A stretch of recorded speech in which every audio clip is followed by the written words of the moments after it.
Toda a comunidade de Israel partiu do deserto de Sim, andando de um lugar para outro, conforme a ordem do Senhor. Acamparam em Refidim, mas lá não havia água para beber. Por essa razão, queixaram-se a Moisés e exigiram: Dê-nos água para beber. Ele respondeu: Por que se queixam a mim? Por que põem o Senhor à prova? Mas o povo estava sedento e reclamou a Moisés: Por que você nos tirou do Egito? Foi para matar de sede a nós, aos nossos filhos e aos nossos rebanhos? Então Moisés clamou ao Senhor: Que farei com este povo? Estão a ponto de apedrejar-me. Respondeu-lhe o Senhor: Passe à frente do povo. Leve com você algumas das autoridades de Israel. Tenha na mão a vara com a qual você feriu o Nilo e vá adiante. Eu estarei à sua espera do alto da rocha do Monte Horebe. Bata na rocha e dela sairá água para o povo beber. Assim fez Moisés à vista das autoridades de Israel, e chamou aquele lugar Massá e Meribá, porque ali os israelitas reclamaram e puseram o Senhor à prova, dizendo: O Senhor está entre nós ou não? Sucedeu que os amalequitas vieram atacar os israelitas em Refidim. Então Moisés disse a Josué: Escolha alguns dos nossos homens e lute contra os amalequitas. Amanhã tomarei posição no alto da colina, com a vara de Deus em minhas mãos. Josué foi então lutar contra os amalequitas, conforme Moisés tinha ordenado. Moisés, Arão e Ur, porém, subiram ao alto da colina. Enquanto Moisés mantinha as mãos erguidas, os israelitas venciam. Quando, porém, as abaixava, os amalequitas venciam. Quando as mãos de Moisés já estavam cansadas, eles pegaram uma pedra e a colocaram debaixo dele, para que nela se assentasse. Arão e Ur mantiveram erguidas as mãos de Moisés, um de cada lado, de modo que as mãos permaneceram firmes até o pôr do sol. E Josué derrotou o exército amalequita ao fio da espada. Depois o Senhor disse a Moisés: Escreva isto num rolo, como memorial, e declare a Josué que farei que os amalequitas sejam esquecidos para sempre debaixo do céu. Moisés construiu um altar e chamou-lhe: O Senhor é a minha bandeira, e jurou: Pelo trono do Senhor, o Senhor fará guerra contra os amalequitas de geração em geração.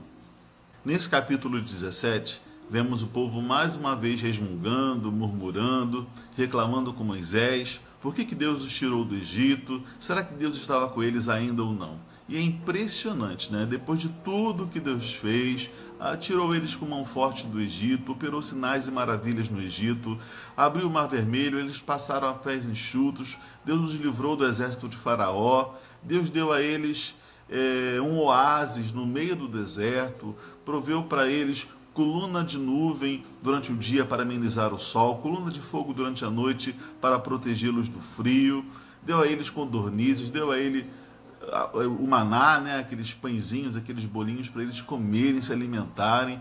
Gente, impressionante como é que o povo, né, pendia para a incredulidade. Em vez de buscarem a Deus, em vez de confiarem em Deus, eles estavam o tempo todo questionando. E como eu falei no comentário anterior, nossa humanidade é assim, né? Por questões de necessidades básicas, sejam elas físicas ou de outra ordem, nós colocamos o Senhor à prova, nós duvidamos do amor, do cuidado do Senhor e estamos sempre flertando com a incredulidade. Porém, Moisés faz a coisa certa e ele clama ao Senhor, que lhe responde, que lhe dá instruções para que ele batesse numa rocha no monte e dela sairia água para todos beberem.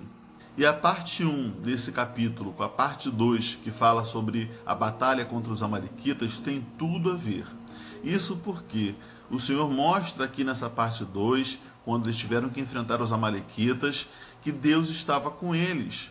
Deus mostra aqui que o que deu vitória a eles não foi a força do seu braço, não foi os homens que tinham, e sim o Senhor que abençoou através de Moisés. Enquanto Moisés levantava a mão, Deus dava a vitória. Enquanto Moisés estava reconhecendo que precisava da bênção do Senhor sobre o povo, Deus dava a vitória. Humanamente eles perdiam, mas com a bênção do Senhor, ele dava a vitória. Era algo sobrenatural. Ou seja, mais uma vez, Deus mostrando que não se tratava da força do braço deles, não se tratava de estratégias humanas para vencer, seja a guerra da fome, da sede, ou seja a guerra literal aqui contra os amalequitas, mas se tratava deles buscarem ao Senhor, clamarem ao Senhor e crerem que, para além dos seus esforços, para além daquilo que eles faziam ou daquilo que lhes faltava,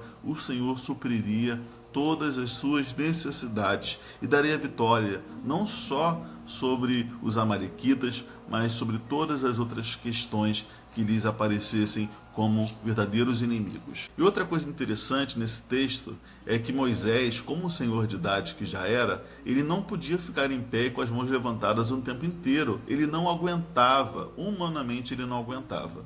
Então Arão e Hur seguram os seus braços para que ele consiga ficar naquela posição. Olha que interessante. Moisés, mesmo sendo um homem de Deus, ele não se bastava. Não era só a oração de Moisés, era também a cooperação de irmãos literais, como no caso de Arão, e de irmãos na fé. Nós precisamos do apoio de pessoas nas nossas vidas, precisamos de apoio de pessoas nas nossas famílias, de pessoas de Deus, de pessoas da nossa igreja, para que possamos ver a vitória em nossas vidas. Não nos bastamos. Às vezes Deus vai nos dar vitória através da cooperação dos santos, da cooperação de todos aqueles que estão conosco na caminhada. Não sejamos independentes, mas possamos ser interdependentes, pois precisamos uns dos outros e às vezes é assim que o Senhor deseja nos abençoar e nos dar vitória. E é isso, queridos. Deus os abençoe, fiquem com Ele e até a próxima.